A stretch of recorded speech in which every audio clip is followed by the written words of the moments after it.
This is Diaries of a First Year Teacher. Um, for, for those that don't know, first time lead position, working with preschoolers in an autistic support classroom in Philadelphia.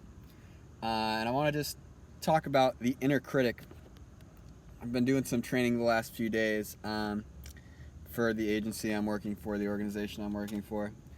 And one of the topics that was a good refresher is like criticism of others. But it really didn't talk about something I was thinking about just now, is self-criticism.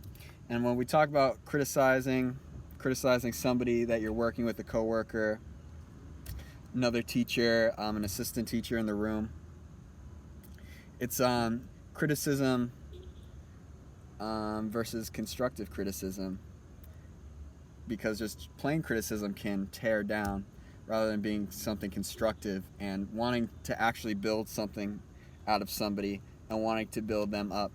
And one thing I always struggle with in anything I've done in life is self-criticism and being really really critical.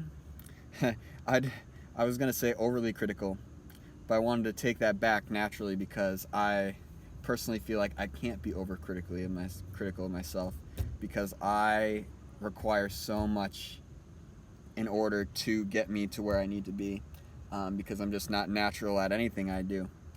I would say anything that I've came to be decent at, music, running, certain fitness activities, it's taken a lot of time, and I feel like I haven't had a natural knack at something.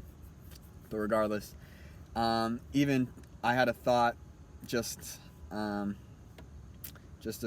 couple moments ago of being that same way with yourself, like when you're communicating with yourself, not overly criticizing in a way that you're destroying yourself, but constructive with yourself and patient in the process, even though I'm really not and I really don't want to, and there's a part of me that says I don't deserve it, because I have a lot of adults in my room. In my support classroom, I never have more than 8 kids. I have like 3 assistant teachers, not always right with me, and all these other therapists. And I think of the criticism that I might be getting from them behind me, whether it's true or not. It's something that goes on in my mind.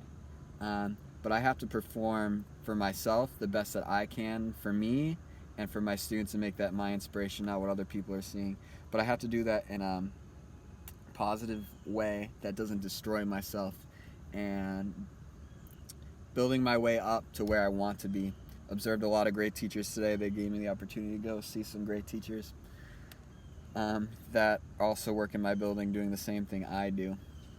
So just my advice for a first year teacher that's also starting with where I am: it can be so easy to tear yourself down and criticize. And I'm feeling really positive right now, a pretty positive mindset. I put myself around a lot of positive thoughts and blogs and such, but I don't always end my day like that. I don't always end my day feeling good about my self-criticism, and I just want to be more aware of that. And a thought I had today is I constantly feel like I'm being crashed by waves, like I'm in an ocean, and I'm trying to get way out into the deep and go deep sea fishing to be as good as I want to be, but I'm just at the shoreline, keep getting pushed down.